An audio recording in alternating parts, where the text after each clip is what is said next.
जय लखन जिंदाबाद, प्रियंका गांधी जिंदाबाद, प्रियंका गांधी आज बड़ी है, युवा कांग्रेस सबका साथ है। सोनिया गांधी जिंदाबाद, श्री जितेंद्र सिंह जी जिंदाबाद, प्रियंका गांधी जिंदाबाद, प्रियंका गांधी जिंदाबाद, प्रियंका गांधी जिंदाबाद, भूपेन बड़ा जिंदाबाद, प्रियंका गांधी आग बढ़ी है, युवा कांग्रेस सबका साथ है। प्रियंका गांधी आग बढ़ी है, युवा कांग्रेस सबका साथ है। प्रियंका गांधी जिंदाबाद। मैं बोलूं? हाँ, तो सुनो सुनो, एक बार जोर से बोलो, जय लखन। धन्यवाद। कैसे हैं आप? गर्मी है आज, दूर दूर से आए हैं, बहुत इंतजार कर रहे थे क्या? जल्दी जल्दी बोलूं? नहीं। श्री जितेंद्र सिंह जी, श्री भूपेन बोरा जी, श्री देवव्रत साइकिया जी, श्री रकीबुल हसन जी, श्री गौरव गोगोई जी, श्री जाकिर हुसैन जी, श्री अबीदुर जमान जी, श्री पृथ्वीराज साठे जी, मंच पर विराजमान सभी नेतागण, सभी पदाधिकारी, मेरी प्यारी प्यारी बहनों, प्यारे भाई, आप सब इतनी दूर से यहाँ इतनी बड़ी तादाद में मेरी बातों को सुनने आए हैं, इसके लिए सबसे पहले मैं आपके प्रति अपना आभार प्रकट करना चाहती हूँ। आपको सबको हिंदी समझ में आती है या अनुवाद कराऊं? ठीक है, समझ में आती है। देखिए, ये कोच राजवंशी की धरती है, महामाया धाम यहाँ है, पंचपीर दरगाह यहाँ है, गुरुद्वारा श्री तेग बहादुर जी का यहाँ है। ये एक ऐसी धरती है जहां से पूरे देश को संदेश जाता है कि ये देश एक है, हम सब एक महान परिवार है और इस देश के लिए हम सब एकजुट होकर लड़ेंगे। इस देश के लिए हम सब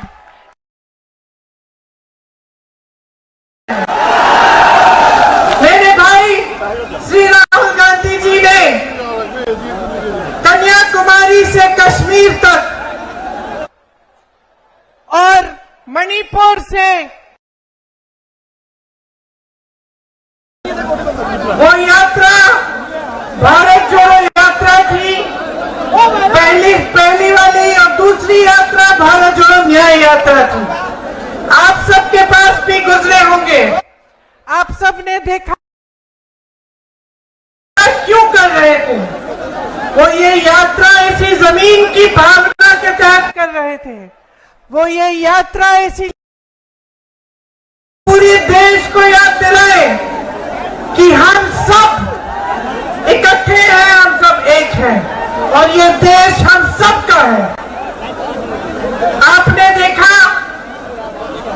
किस तरह से जहां जहां राहुल जी जाते हैं वे सिर्फ सच बोलते हैं, किसी को पसंद आए ना आए, किसी को अच्छा लगे ना लगे, लेकिन वो सत्य बोलते हैं और सत्य के पथ पर चलते हैं। ये जो सच्चाई और सत्य की परंपरा है, ये हमारे देश की पुरानी परंपरा है। हमारे धर्मों ने हमें सिखाई, हमारे महापुरुषों ने हमें सिखाई और पूरा देश की राजनीति की जब नींव डली तब इसी परंपरा पर डली।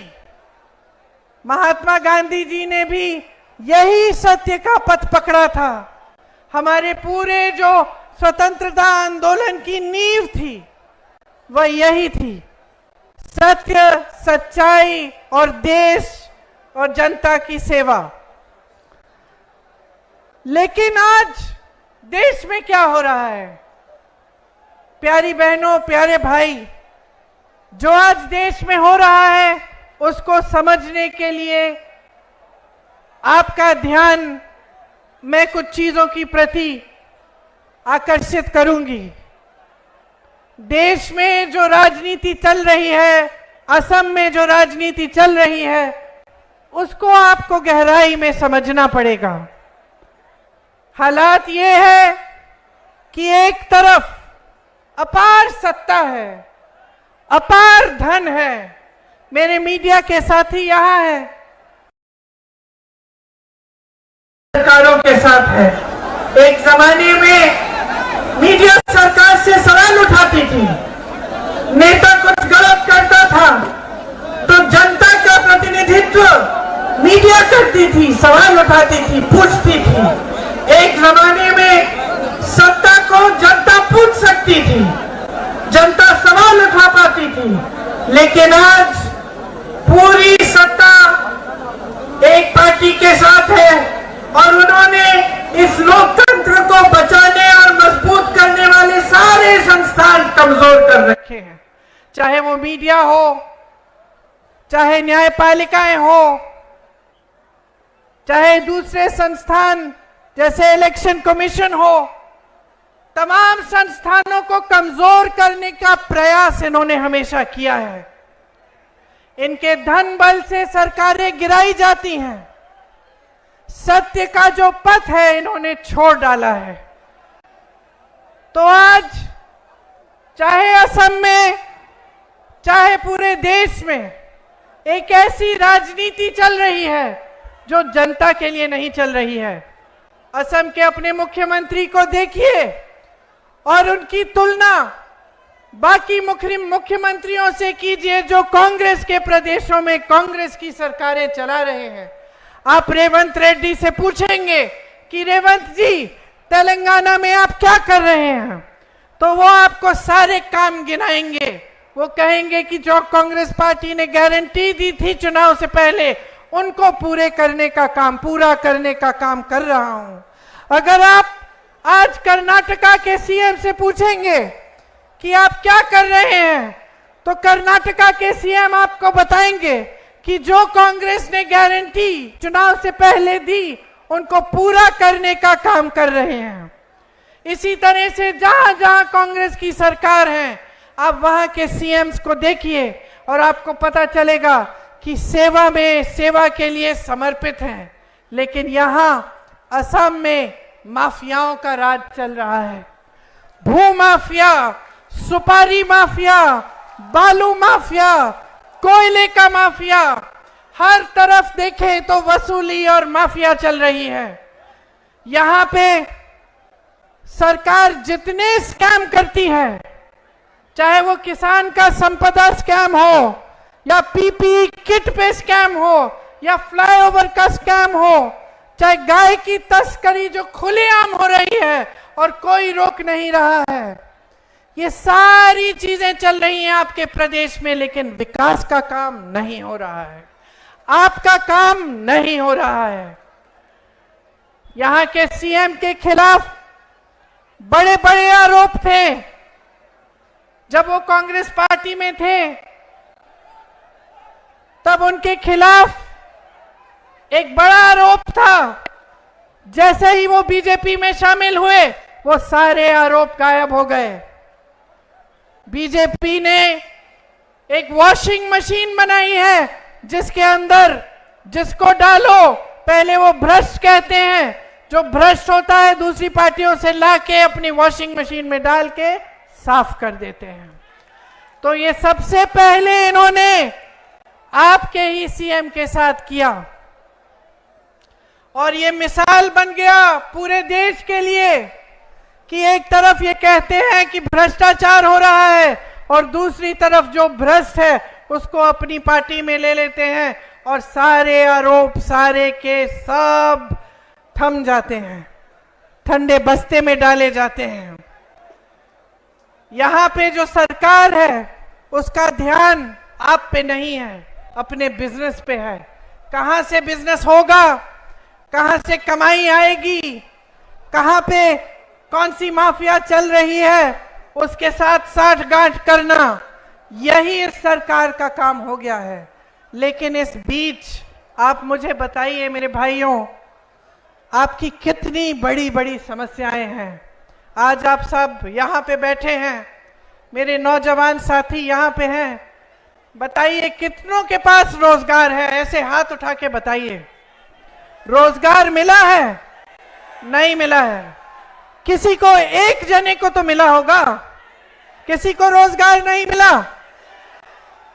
बहने, किसी को रोजगार नहीं मिला है, क्योंकि सरकार का पूरा ध्यान अपने स्वार्थ पे है। मंत्रियों का, सीएम का, सबका अपने ही स्वार्थ पे है। हम कैसे कमाएंगे, जनता कैसे कमाएगी, जनता के क्या संघर्ष हैं, कोई इन पर ध्यान नहीं दे रहा है। आज बेरोजगारी इतनी ज्यादा बढ़ गई है, 45 सालों में सबसे ज्यादा बेरोजगारी आज हमारे देश में है। आपको मालूम है 70 करोड़ लोग बेरोजगार हैं। 70 करोड़, 30 लाख खाली पद पड़े हैं। 30 लाख खाली पद केंद्र सरकार में पड़े हुए हैं, इतने सालों से उनको भरा नहीं गया है। जिससे बात करो वो बेरोजगार है। आप सबने मेहनत से पढ़ाया लिखाया, बहुत मेहनत की, कोई खेती करता है, कोई मजदूरी करता है, कोई जॉब करता है, किसी के पास छोटी दुकान है। आप सब क्या चाहते हैं अपने बच्चों के लिए? आप उनको बड़ा करके उनके भविष्य को बनाना चाहते हैं, है कि नहीं? पढ़ाते लिखाते किस लिए हैं? पूरी हिम्मत डालते हैं आप कमाई में, ताकि बच्चे बड़े होकर अपनी लाइफ बना पाए, अपनी जिंदगी बना पाए और उनका भविष्य अच्छा हो। लेकिन आज चाहे जितना भी काम आप करें, चाहे परिवार में आप काम कर रहे हैं, महिलाएं चाय के बगान में काम कर रही हैं, पुरुष मजदूरी कर रहे हैं, किसी का कहीं पे जॉब लगा हुआ है, फिर भी कमाई पूरी नहीं हो रही है। ये सच है कि नहीं? फिर भी जब आपको दुकान जाना पड़ता है कुछ खरीदने के लिए तो घबराहट होती है। जब कोई बीमार पड़ता है तो पूरे परिवार पे संकट आ जाता है कि कैसे इलाज कराएंगे। सही बात है कि नहीं? सही बात है ना? कुछ टूट जाता है घर में, बारिश आती है, पानी आ रहा है, उसको ठीक करना है, अब कहते हैं कोई बात नहीं, बाद में कर लेंगे, अभी पैसे नहीं है। बच्चों की फीस भरनी पड़ती है, बच्चों के लिए वर्दी खरीदनी पड़ती है, मुश्किलें भरी पड़ी हैं। मिट्टी का तेल, सब्जी, पेट्रोल, डीजल सब महंगा हो गया है। जो खेती करता है वो खेती में कमा नहीं पा रहा है। एमएसपी तो मिलती ही नहीं है आपको। और खेती में जितने भी सामान आप इस्तेमाल कर रहे हो आज, सब पे जीएसटी लगा के उनको महंगा कर दिया है। बाढ़ आती है, बारिश आती है, बाढ़ में आपको कोई मदद नहीं मिलती, आपकी जमीनें चली जाती हैं पानी के नीचे, मुआवजा नहीं मिलता है समय पे, कोई पूछने वाला नहीं है। ना आपकी असम की भाजपा की सरकार पूछ रही है और ना मोदी जी की केंद्र की सरकार। आपके यहाँ भाजपा के कार्यकर्ता आते हैं, कहते हैं फॉर्म भरो, मेरी बहनों को कहते हैं फॉर्म भरो, नहीं तो वोट दो, नहीं तो 1200 रुपए नहीं मिलेंगे, कहते हैं ना। आए हैं ना फॉर्म भरने?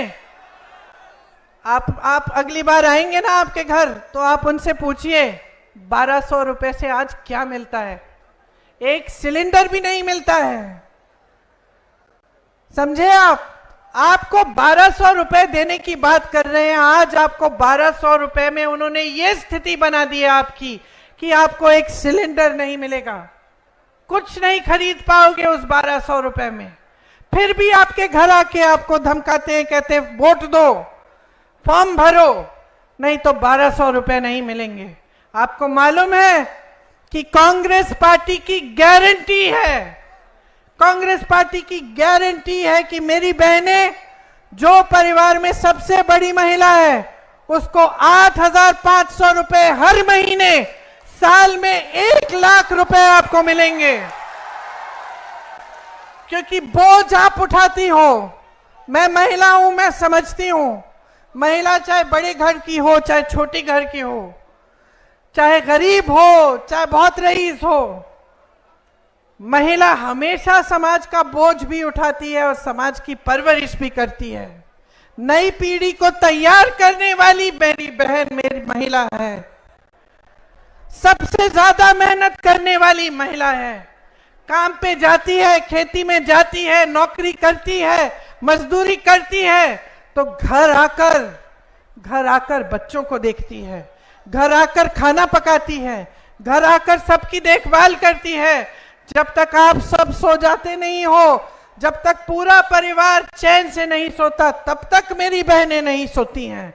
और इस सरकार में उनके लिए कुछ नहीं है, सिर्फ ऊपरी बातें। मोदी जी कहते हैं हमने महिलाओं के लिए आरक्षण कर दिए। कौन से आरक्षण? 10 सालों के लिए वो आरक्षण सच्चाई ही नहीं होंगे, लेकिन उन्होंने हर जगह इवेंट बनाए, बड़े बड़े मंचों पर गए, उनको माला पहनाया गया, कहा गया कि महिलाओं के लिए वो कर रहे हैं। लेकिन असलियत ये है कि आपको 5 किलो राशन और 1200 रुपए पकड़ाकर ये कहते हैं कि बस चुप रहो, इतना मिलेगा तुम्हें, बस और कुछ नहीं मिलेगा। महिलाओं को आत्मनिर्भर करने के लिए, अपने पैरों पे खड़े करने के लिए कुछ नहीं किया। कांग्रेस पार्टी चुनाव में गारंटी दे रही है और चुनाव के बाद देखना, जैसे हमने अपने प्रदेशों में सारे गारंटी लागू किए हैं, हम ये भी लागू करेंगे कि 50% मतलब आधी नौकरियां जितनी भी केंद्र सरकार में है, आधी महिलाओं को मिलेगी। ये लोग महिला सुरक्षा की बात करते हैं। आपने देखा होगा कर्नाटका में क्या हो रहा है। इनके पार्टी के साथ लगे हुए लोग, ऐसी हरकतें इन्होंने की हैं, ऐसे अपराध किए हैं, हजारों वीडियो निकले हैं।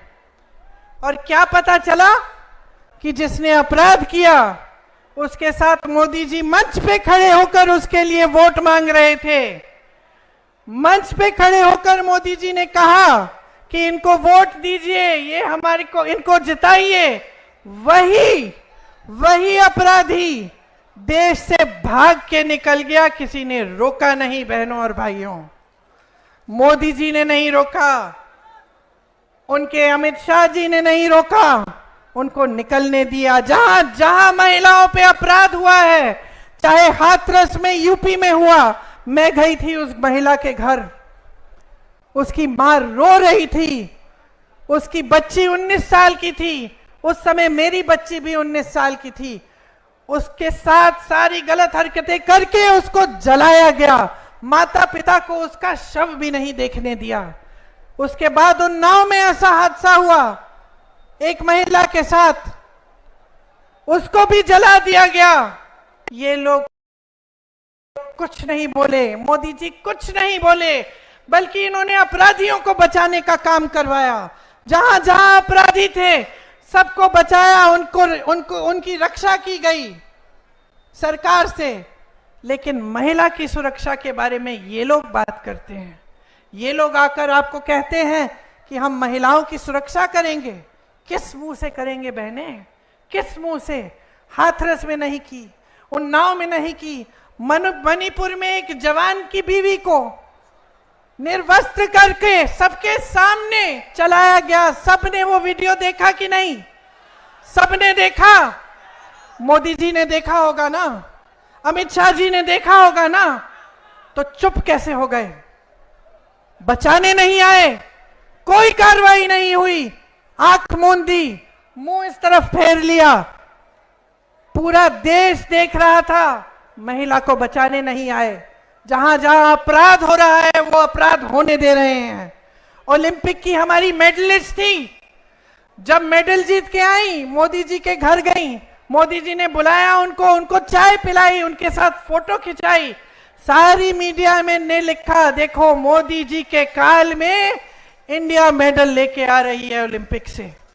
जब वही महिला सड़क पे उतरी, जब उसी महिला ने कहा कि मेरे साथ गलत हुआ है, मेरे साथ गलत हुआ है, मोदी जी मेरी मदद कर दीजिए, जो आपकी पार्टी में नेता है उसने किया है, तो मोदी जी ने एक लफ्ज नहीं कहा। वो बच्ची बैठी रही सड़क पे, मैं उस बच्ची से भी मिली, मैंने उससे बात की, उसने कहा मुझे कुछ नहीं चाहिए, मुझे न्याय चाहिए दीदी। लेकिन मोदी जी ने न्याय नहीं दिया, अपने घर से नहीं निकले। वही हालत जो महिलाओं की है, वही हालत किसानों की। किसानों ने आंदोलन किया, मोदी जी अपने घर से नहीं निकले। 600 किसान शहीद हुए, मोदी जी ने एक लफ्ज नहीं बोला, मिले तक नहीं कि उनकी सुनवाई हो जाए, कि वो जो काले कानून, किसानों को खत्म करने वाले कानून थे, उनको ये हटाएं। आज चाय के बागानों में आप मजदूरी करते हैं। मैं पिछली बार चुनाव में आई थी, मेरे ख्याल से 2 साल गुजर गए होंगे। उस समय से समस्या थी कि आपका जो वेतन है वो बढ़ाया ही नहीं गया। मैं चाय के बागान में गई, महिलाओं से मिली, उन्होंने मुझे अपनी समस्याएं बताया कि कैसे पूरे दिन काम करती हैं, कभी कभी टॉयलेट भी नहीं होता उनके लिए, दूर होता है, उनको जाना पड़ता है चल के, और इतना कम वेतन मिल रहा था। उस समय उनकी मांग थी कि हमारा वेतन बढ़ाया जाए। 2 साल गुजर गए, आप भाजपा की सरकार लाए, आपके मुख्यमंत्री चाय के बागानों को हड़पवाते हैं, चाय के बागानों में अलग अलग बिजनेस कराना शुरू कर दिए हैं, लेकिन जो चाय के बागान में मजदूरी करते हैं उनका वेतन उन्होंने नहीं बढ़ाया। तो आप सोचिए, कांग्रेस में हमने कहा है कि हर रोज की मजदूरी 400 रुपए तक हम बढ़ाएंगे, और ये हमारी गारंटी है। यहां आपकी मांग है कि कोच राजवंशी समुदाय जो है उसको एसटी स्टेटस मिले। कब से आपकी पुरानी मांग है, इस मांग का हम पूरा समर्थन करते हैं। आपने सुना होगा, राहुल जी कहते हैं कि जाति जनगणना कराएंगे। जाति जनगणना का मतलब है कि ये गिनती होगी कि किस समुदाय में, किस जाति में कितने लोग हैं, ताकि सही से भागीदारी पूरी देश में हो पाए, और सिर्फ जाति के आधार पर नहीं, लेकिन अमीरी गरीबी के आधार पर भी, ताकि हम जान जाएं कि भाई यहाँ ये समस्या है, ये जाति है, ये धर्म के लोग हैं, जहाँ पे कुछ अलग सी समस्या है, और इसको पूरा करने के लिए हम क्या करें, यहाँ इनकी पूरी भागीदारी नहीं हो रही है। तो ये सब चीजों को समझने के लिए ये जाति जनगणना कराएंगे। लेकिन इसमें एक महत्वपूर्ण बात यह है कि आज जो रिजर्वेशन पे 50% का कैप है वो हटाया जाएगा। इसीलिए जो कांग्रेस पार्टी की नीतियां हैं उनको आपको अच्छी तरह से समझने की जरूरत है। देखिए, जहां जहां हमारी सरकारें चल रही हैं वहां आपकी भलाई के लिए चल रही हैं। पहले से हमारी राजनीति ये रही है कि हम जनता की सेवा करें। जनता कैसे मजबूत होगी, आपके भविष्य कैसे बनेंगे। लेकिन यहां असम में बीजेपी और एआईयूडीएफ का जो गठजोड़ है वो यहाँ की राजनीति को एकदम एक दूसरी दिशा में ले गई है। बदरुद्दीन जी और हेमंतो बिस्वा सरना जी के का एक गुप्त गठजोड़ है, अंदर अंदर से मिले हुए हैं। दोनों एक दूसरे की बड़ी तारीफ करते हैं। आपने सीएम जी का इंटरव्यू देखा होगा, उस इंटरव्यू में क्या कहा उन्होंने, कोई बताएगा? आप बताओ। वो बोले हैं बदरुद्दीन जी के दिल की इच्छा थी कि मैं सीएम बनूं, समझे? वो बोले हैं कि जहां मैं कहता हूं वहां इनका वोट डलता है। एआईयूडीएफ के जो विधायक हैं उन्होंने बीजेपी के साथ वोट डाला है जब राज्यसभा का मामला था। तो समझिए, आपके सामने ऊपर ऊपर से कुछ और बात हो रही है। ऐसे ही उन्होंने तेलंगाना में भी किया। तेलंगाना में उन्होंने साठगांठ की ओवैसी जी के साथ, ताकि वो कांग्रेस के वोट काटें और बीजेपी जीते। तो इस बात को आप गहराई से समझिए। जहां जहां हम मजबूत हैं वहां बदरुद्दीन जी अपने कैंडिडेट खड़े करके हमारे वोट काटने की कोशिश इसलिए कर रहे हैं क्योंकि वो चाहते हैं कि भाजपा जीते, 3 बार सांसद बने हैं। मुझे बताइए, कोई नया स्कूल खोला, कोई अस्पताल खोला, कोई बड़ी यूनिवर्सिटी लाए आपके यहाँ, कोई अच्छा बड़ा कारोबार, कोई इंडस्ट्री लाए जिससे आपको नौकरी मिल सकती थी? बाढ़ आई, आपके पास आए, आपकी मदद की?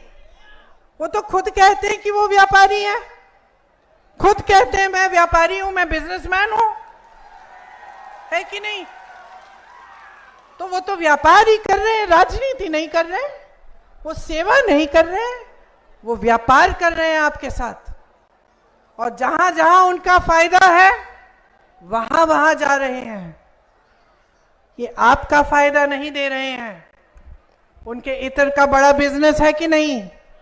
आपको याद है तरुण गोगोई जी के समय अगर की जो पेड़ है उनकी कटाई पे पाबंदी डाली थी, उसकी कटाई बंद की थी, अब फिर से शुरू करा दी है सीएम जी ने। और फायदा किसको हो रहा है? बदरुद्दीन जी की जो इतर की फैक्ट्रियां हैं उसको फायदा हो रहा है, क्योंकि वही लकड़ी इतर में डलती है। तो देखिए, जो समझने की बात यह है ना कि चाहे AIUDF हो, बदरुद्दीन जी हो, भाजपा के हेमंत बिस्वा शर्मा जी हो, ये सरकार जो चलाते हैं ये बड़े बड़े खरबपतियों के लिए चलाते हैं, और इसी तरह की सरकार मोदी जी चलाते हैं। अब चाहे असम में हो चाहे पूरे देश में हो, सरकारें खरबपतियों के लिए चल रही हैं। इससे हमें पता कैसे चलता है कि ये बात सच है? क्योंकि आप आज देखिए, देश का लोहा पहले सरकार देखती थी, अब देश का सारा लोहा एक बड़े खरबपति को दिया जा रहा है, जो इनके दोस्त हैं, मोदी जी के दोस्त हैं, बिस्वा शर्मा जी के भी दोस्त हैं। कोयला इनको दिया जा रहा है, बिजली खरबपतियों को, सड़कें खरबपतियों को, हवाई अड्डे सारे बड़े बड़े खरबपतियों को, बंदरगाह सारे बड़े बड़े खरबपतियों को, सारे हाईवे। ये किसकी संपत्ति थी? ये मोदी जी की संपत्ति थी कि ये दे रहे हैं अपने दोस्तों को? ये बिस्वा शर्मा जी की संपत्ति थी, बदरुद्दीन जी की संपत्ति थी? किसकी संपत्ति थी ये आपकी संपत्ति है। बड़े बड़े सरकारी कारखानों से आपको नौकरी, आपको रोजगार मिलती थी, लोग खुश हो जाते थे, सरकारी नौकरी मिली है, पेंशन मिलेगा, जीवन भर सुरक्षित रहेंगे। आज क्या परिस्थितियां हैं? आज ऐसा कह सकते हो? उसी तरह से कांग्रेस ने प्राइवेट बिजनेस को खूब बढ़ावा दिया, बड़े बड़े कारखाने खड़े करवाए, लेकिन जिससे आपको रोजगार मिलता था। आपकी संपत्ति आपसे लेकर उनको देने की बात नहीं हुई। 16 लाख करोड़ रुपए, 16 लाख करोड़ रुपए माफ किए हैं सिर्फ कुछ गिने चुने बड़े बड़े उद्योगपतियों के मोदी जी ने।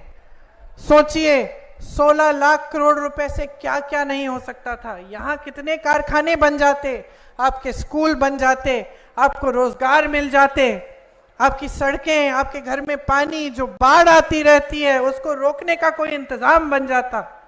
16 लाख करोड़ रुपए इन्होंने बड़े बड़े खरबपतियों को माफ किए। देश के किसान को इनसे पूछो कितने रुपए माफ किए इन्होंने, पूछो मोदी जी से, पूछो हेमंत बिस्वा शर्मा जी से, 1 रुपया नहीं माफ किया। कांग्रेस की जहां जहां सरकारें रही, छत्तीसगढ़ में छत्तीसगढ़ के किसान से पूछो, किसानों का कर्ज माफ करने का काम हुआ वहां। आज परिस्थिति यह है, मीडिया को खरीद लिया है सब बड़े बड़े सेठों ने, विपक्ष पर धड़ाधड़ हमला है, भयानक हमला है, विपक्ष के खाते बंद कर रखे हैं, 2 चीफ मिनिस्टर जेल में है चुनाव के समय। इस देश के इतिहास में ही कभी पहले नहीं हुआ, पहली बार इस देश के इतिहास में 2 चीफ मिनिस्टर जेल में पड़े हैं, चुनाव चल रहा है। मोदी जी स्कीम लाए, इलेक्टोरल बॉन्ड की स्कीम, कहते हैं कि हम सबसे ईमानदार प्रधानमंत्री हैं इस देश के इतिहास में। देख लो, यहां आकर जब आपको भाषण देंगे सुन लेना क्या कहते हैं, कहेंगे मैं अकेला भ्रष्टाचार के खिलाफ लड़ रहा हूं, मैं अकेला ईमानदार हूं इस देश में, बाकी सारे भ्रष्ट हैं, ऐसा कहते हैं। तो मैं आपको बताना चाहती हूं कि ये ईमानदार प्रधानमंत्री कैसी स्कीम निकाल के लाए। स्कीम ये थी कि जो भी चंदा देगा किसी भी राजनीतिक दल को, उसका नाम गुप्त रहेगा। यह ईमानदारी की स्कीम थी इनकी कि उसका नाम गुप्त रहेगा। सुप्रीम कोर्ट ने कहा कि यह गलत स्कीम है, यह नाम गुप्त नहीं रहने चाहिए, नामों को खोलो, सबके सामने बात आनी चाहिए कि किसने कितना चंदा दिया। अच्छा, जब ये हुआ तो मोदी जी को अचानक लग गया कि पब्लिक को पता चल जाएगा कि किसने क्या क्या दिया, कहां कहां से मैंने चंदा लिया है और कैसे। तो फिर कहने लगे कि अरे पहली बार इतिहास में ये सूची पारदर्शी हो गई है, जनता को दिख रही है। तुमने थोड़ी दिखाई, अरे मोदी जी ने खुद थोड़ी दिखाई। ये पारदर्शी कैसी हुई? क्योंकि सुप्रीम कोर्ट ने, जजों ने बोला कि इसको पारदर्शी बनाओ। इससे पहले तो मोदी जी की स्कीम ये थी कि गुप्त रहेगा। अच्छा चलिए, सूची दिखी, सूची में आप सोचिए चंदा कैसे कैसे लिया गया। छापा मारा, चंदा लिया, छापेबंद, केस डाल दिया किसी बड़े व्यापारी पर, भयानक केस डाला, एजेंसियां डाल दी उसके पीछे, चंदा लिया, केस बंद। गुजरात में जो पुल गिरा था याद है आपको? बहुत लोग उसमें बह गए थे। जिसने पुल बनाया उसने चंदा दिया है मोदी जी को। कोविड की वैक्सीन सबको लगी ना? कोविड की वैक्सीन पूरे देश में मोदी जी की फोटो के साथ लगी, बाकायदा मोदी जी की फोटो के साथ आपको सर्टिफिकेट मिलती थी। उस कोविड की वैक्सीन को बनाने वाले ने इनको चंदा दिया। आज क्या बाहर निकला है, मैं पढ़ रही थी अखबारों में कि उस वैक्सीन में भी कुछ है कि 1 या 2% लोग उससे बीमार भी पड़ सकते हैं। तो आप सोचिए कि कितना बड़ा भ्रष्टाचार किया और भ्रष्टाचार की स्कीम बना दी, और ये आके आपके सामने कहते हैं कि ये सबसे ईमानदार है, कि इनसे ईमानदार कोई, इनसे पहले कोई नेता ही नहीं रहा। आपको मालूम है, कोई बताएगा कि आज भारत में सबसे अमीर राजनीतिक दल कौन सा है? भाजपा, बीजेपी 10 सालों से सत्ता में रहे हैं। बार बार कहते रहते हैं 70 साल से कांग्रेस ने नहीं किया।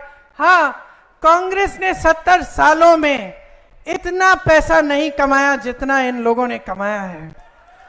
10 सालों में ही, मात्र 10 सालों में देश और दुनिया की सबसे अमीर पार्टी बन गए। कैसे? इनके जिलों में देखो कितने बड़े बड़े दफ्तर हैं, पूरी इमारतें हैं। इनके लिए जो भी काम करता है वो वेतन पे रखते हैं। हमारे कांग्रेस के कार्यकर्ता यहाँ खड़े हैं, सेवा दल के कार्यकर्ता, इनसे पूछो, मुफ्त में काम करते हैं देश के लिए, देश की सेवा करते हैं। और ये लोग आपसे कहते हैं कि हम लोग भ्रष्ट हैं और ये ईमानदार, ये पाक हैं। जिस भ्रष्ट इंसान को लेना चाहते हैं ले लेते हैं, अचानक वही इंसान साफ और पाक बन जाता है। अहंकार इनका इतना बढ़ गया है, बहनों और भाइयों, इनको सच्चाई बताने वाला कोई बचा ही नहीं है। हमने देखा है अपने जीवन में बहुत प्रधानमंत्रियों को, सत्ता को देखा है, घर में देखा है। आप तो जानते ही हैं सत्ता में क्या होता है, कौन लोग आसपास आ जाते हैं?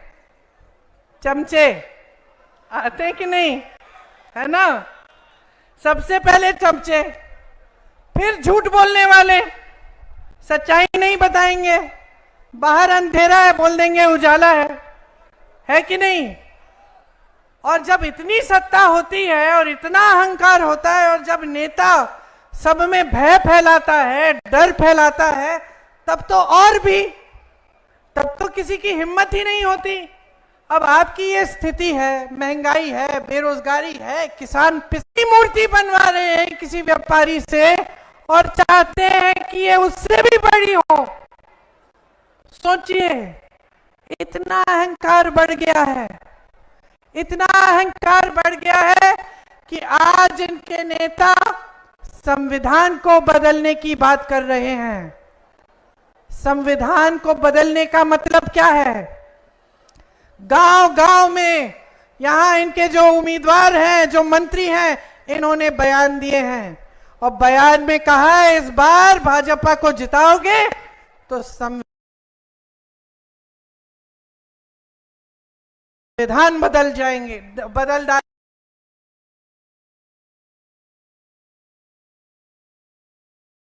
संविधान में आपके लिए आरक्षण है ताकि आप आगे बढ़ पाए।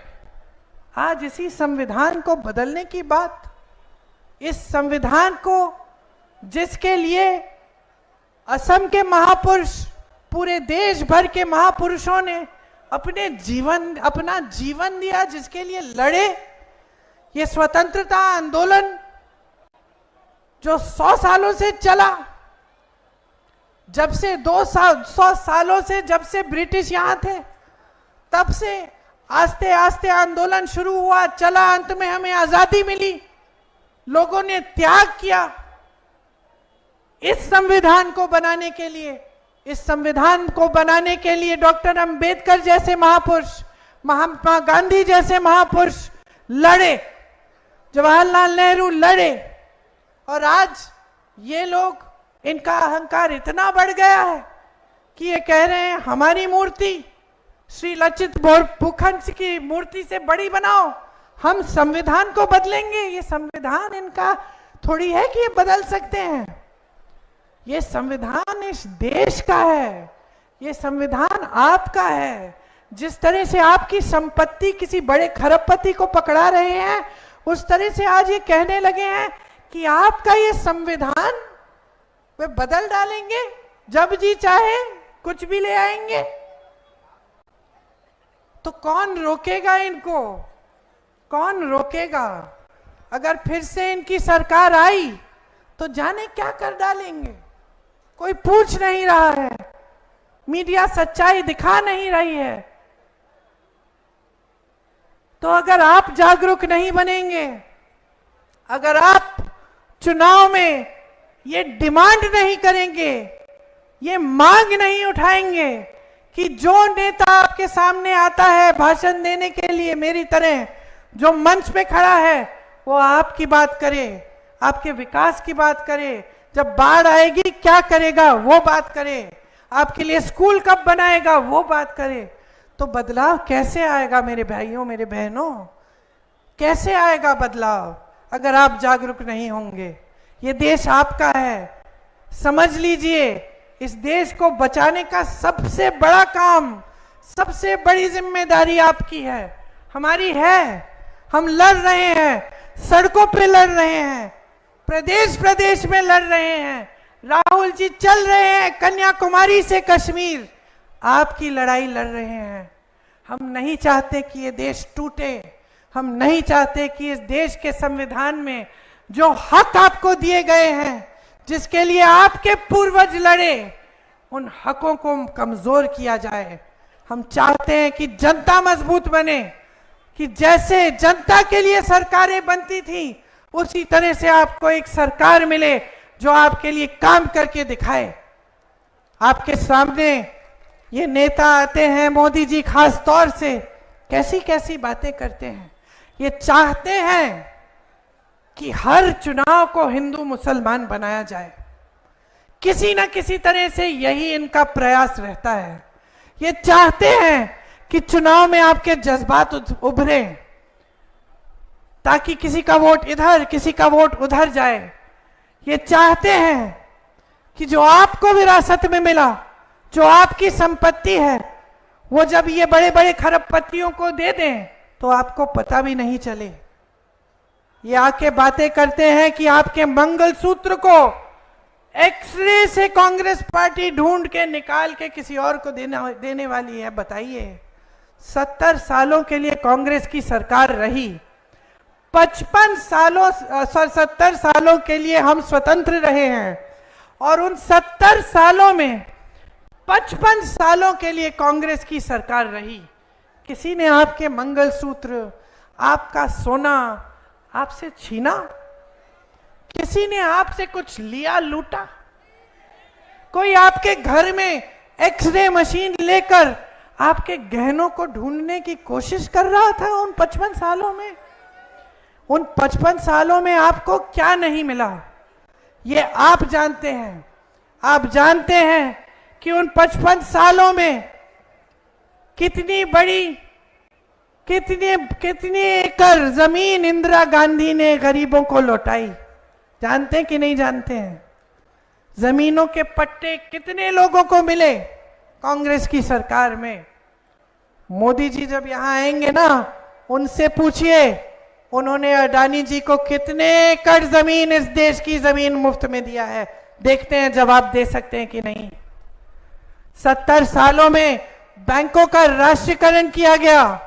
इनसे पूछिए नोटबंदी करके इन्होंने क्या हालात बनाई देश की। आपको बताया कि आप देश के लिए लाइन में खड़े हो रहे हो, बैंक में पैसा लौटाओ, काला धन सफेद हो जाएगा। आज सब सामने आ गया ना। नोटबंदी में कौन सा काला धन आया? अब इलेक्टोरल बॉन्ड्स में दिख रहा है। एक जज ने कहा, कहीं पे मैंने पढ़ा लिखा हुआ था अखबार में, कि यही एक स्कीम थी काले धन को सफेद करने की। समझ रहे हैं आप? कांग्रेस ने बैंकों का राष्ट्रीयकरण किया और इन्होंने नोटबंदी की। उन्हीं बैंकों से 16 लाख करोड़ बड़े उद्योगपतियों को दे दिया, आपको कुछ नहीं दिया। अनाज उत्पादन में कांग्रेस ने मेहनत करके देश के किसानों को आगे बढ़ाकर देश को आत्मनिर्भर किया। इनसे पूछिए आज देश का किसान टूट क्यों गया है। इनसे पूछिए कि इन्होंने कितने कोल्ड स्टोरेज अडानी जी को दे रखे हैं। हरित क्रांति, श्वेत क्रांति कांग्रेस की सरकारें लाई। इनसे पूछिए कौन सी क्रांति लाए हैं? नफरत की क्रांति लाए हैं? कौन सी क्रांति लाए हैं देश में? मनरेगा कांग्रेस ने बनाया, शिक्षा का अधिकार, जिसका मतलब था कि हर बच्चे को शिक्षा मिलना उस बच्चे का अधिकार है। भोजन का अधिकार, ये जो 5 किलो राशन आपको पकड़ा रहे हैं, ये अधिकार किसने बनाया? कांग्रेस पार्टी ने कहा कि हर देशवासी को अधिकार है, उसको खाना मिलना चाहिए, राशन मिलना चाहिए। छत्तीसगढ़ में कांग्रेस की सरकार 35 किलो राशन दे रही थी। भाजपा की सरकार आई, काट के 5 किलो कर दिया। कांग्रेस ने इस देश में आईआईटी बनाए, आईआईएम बनाए, एम्स बनाए, विश्वविद्यालय बनाए, इसरो बनाया, डीआरडीओ बनाया, बीएचईएल बनाया, सेल बनाया, ओएनजीसी बनाया, एचएएल बनाया, भाखरा नंगल डैम बनाया। एक ऐसी संस्था का नाम ले ले मोदी जी यहां खड़े होके, क्या बनाया उन्होंने? कौन सी ऐसी संस्था बनाई? ईडी क्या बनाया इन्होंने? 20,000 करोड़ का संसद भवन का सुंदरीकरण किया, जब देश का किसान 15,000 का बकाया मांग रहा था। कोई एक ऐसी संस्था नहीं बनाई उन्होंने। आपके लिए कुछ ऐसा नहीं किया जिससे आप आगे बढ़ पाए। सिर्फ इनके बड़े बड़े इवेंट, कभी ये कभी वो, कभी विदेश जाएंगे, कभी अफ्रीका में दिखेंगे, कभी अमेरिका में दिखेंगे, हर जगह घूमते हुए दिखेंगे, आपके घरों में कभी नहीं दिखेंगे। मैं एक चुनौती देती हूं, एक चुनौती देती हूं भाजपा के नेताओं को, एक वीडियो दिखा दें मुझे जहां मोदी जी वाराणसी में, जो उनका संसदीय क्षेत्र है, वाराणसी में किसी एक गरीब के घर के अंदर गए हों। नहीं गए। परवाह नहीं है आपकी, अपनी सत्ता की परवाह है। हेमंतो बिस्वा सरना जी को, बदरुद्दीन जी को, मोदी जी को, और मैं एक सांस में तीनों का नाम ले रही हूं, क्योंकि तीनों एक समान हैं। तीनों आपके जज्बातों का फायदा उठाना चाहते हैं। तीनों चाहते हैं कि ये चुनाव हर चीज पे लड़ा जाए, लेकिन आपकी समस्याओं को हल करने की बातों पे ना लड़ा जाए। तीनों ये चाहते हैं कि उनकी अपनी तरक्की हो, आपकी तरक्की नहीं हो। तीनों अपना स्वार्थ साधते हैं। तो मैं आज आपके सामने इसलिए आई हूं, आपको कहने के लिए समय आ गया है, मेरी बहनों, मेरे भाइयों, अपना स्वार्थ साधो। समझे आप? अपना स्वार्थ साधो। आपको कहां पे फायदा है, आपके लिए कौन सी पार्टी क्या करेगी, आपकी सड़क कौन बनाएगी, आपको मदद कौन करेगा, आपके लिए कौन स्कीम लाया है अच्छी, ये समय आ गया है। इस देश की राजनीति को पटरी पे लाओ, इस देश के नेताओं को समझाओ, मुद्दे पे आओ। प्रधानमंत्री जी को बताओ हमारे मुद्दों पे चर्चा होनी चाहिए। प्रधानमंत्री जी मुद्दे पे आइए, बताइए आपने 10 सालों में क्या किया है। 70 सालों की रट छोड़िए, आपने 10 सालों में हमारे लिए क्या किया है और आगे के 5 सालों में आप क्या करने जा रहे हैं। बताइए उनको कि हम नहीं जानना चाहते कि आप संविधान बदलेंगे, हम नहीं जानना चाहते कि आप कौन से नए देश में भ्रमण करने जाएंगे, हम नहीं जानना चाहते कि आपका जो 16,000 करोड़ रुपए का एक 2 हवाई जहाज है आपके, उसके अंदर कौन से रंग की सीट है। हम जानना चाहते हैं कि हमारे लिए क्या करोगे। ये है आपकी जिम्मेदारी। आज मैं यहां खड़े होकर आपको कह रही हूं कि आज अगर आपने अपनी जिम्मेदारी नहीं समझी, आज अगर आप ये बात गहराई से नहीं समझे कि ये चुनाव आपके मुद्दों पे लड़ा जाना चाहिए, महंगाई पे लड़ा जाना चाहिए, रोजगार पे लड़ा जाना चाहिए, तब ये देश एकदम गलत दिशा में चलता चले जाएगा और उसको पीछे खींचने का कोई नहीं होगा। कांग्रेस ने एक घोषणा पत्र निकाला, हमने उसे न्याय पत्र कहा। न्याय पत्र क्यों? क्योंकि हम समझते हैं कि आपके साथ कितना अन्याय हुआ है। 10 सालों में सिर्फ झूठों की राजनीति हुई है, सिर्फ आपको बताया गया कि ये करेंगे वो करेंगे, कुछ नहीं किया। ना 15 लाख रुपए आपके खाते में गए, ना 2 करोड़ रोजगार बने, ना आपका विकास हुआ, ना आपकी तरक्की हुई। कांग्रेस पार्टी साफ कह रही है 30 लाख पद खाली हैं इनकी सरकार में, हम गारंटी देके कह रहे हैं इन पदों को हम भरेंगे। अग्निवीर जैसी स्कीम लाए ये लोग, ताकि जो सेना में जाता था वो भी सुरक्षा, उसकी भी सुरक्षा अब नहीं है, वो भी सुरक्षित नहीं रह सकता, 4 साल की नौकरी करके घर आकर बेरोजगार होगा। हम उस स्कीम को रद्द करेंगे। हम 5,000 करोड़ रुपए का फंड निकालेंगे नौजवानों तुम्हारे लिए, ताकि तुम अपना छोटा कारोबार शुरू करना चाहो तो तुम्हें उस फंड से पैसे मिलेंगे। हम ये जितने भी बड़े बड़े खरबपति अरबपति हैं, जब इनके बच्चे पढ़ाई खत्म करते हैं, बड़े बड़े पाठशालाओं में जाते हैं, बड़ी बड़ी यूनिवर्सिटी में, उसके बाद इनको एक प्रोग्राम अप्रेंटिसशिप करते हैं। वो 1 साल के लिए कहीं इंटर्नशिप की, कहीं कुछ किया और वो थोड़ा कमा लेते हैं, जब तक उनको प्रॉपर नौकरी नहीं मिलती। लेकिन ये सुविधा गरीब बच्चों के लिए नहीं है। हम इस देश में पहली बार हम एक ऐसी सुविधा लाना चाहते हैं जहां जब आप अपना एजुकेशन खत्म करते हैं, स्नातक पास होते हैं, तब से आपको एक अप्रेंटिसशिप का प्रोग्राम में डाला जाएगा, जिससे 1 साल में आप कम से कम 1 लाख रुपए कमा पाएंगे। आप शिक्षा के लोन लेते हैं, कितनी मेहनत करते हैं, शिक्षा के लिए लोन लेते हैं, किसी को ट्यूशन फी भरनी पड़ती है, मेहनत से इतना काम करते हैं, पेपर लीक हो जाते हैं। हम कह रहे हैं कि पेपर लीक के खिलाफ हम एक कानून लाएंगे, जो शिक्षा के लिए लोन ले रहा है उसका लोन हम माफ करेंगे।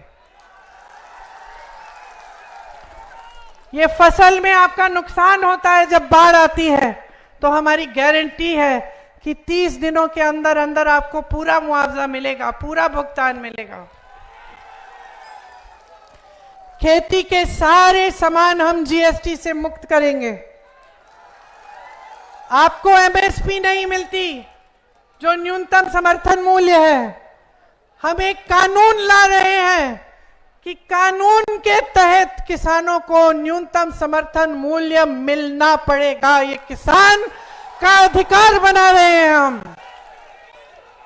भी भूमिहीनों को जमीन दी जाएगी। न्यूनतम मजदूरी, मैंने कहा बगानों में सिर्फ नहीं लेकिन सब जगह न्यूनतम मजदूरी 400 रुपए की होगी।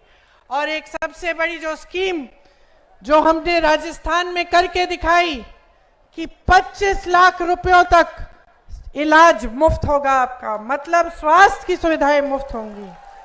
ये सब हम क्यों करना चाहते हैं? क्योंकि हम समझते हैं कि सबसे ज्यादा संकट आपने देखा है, सबसे ज्यादा संघर्ष आप ही ने किया है।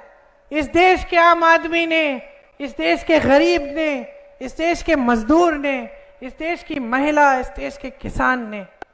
ये जो 10 सालों का भाजपा का राज रहा है, इसमें तरक्की करने वाले सिर्फ बड़े लोग रहे हैं, सिर्फ भाजपा के नेता, सिर्फ बड़े बड़े खरबपति। बाकी देश की तरक्की रुक गई और बाकी देश की तरक्की को कराने के लिए हम सब आपके लिए यहां समर्पित हैं। रॉकी बुल जी आइए इधर।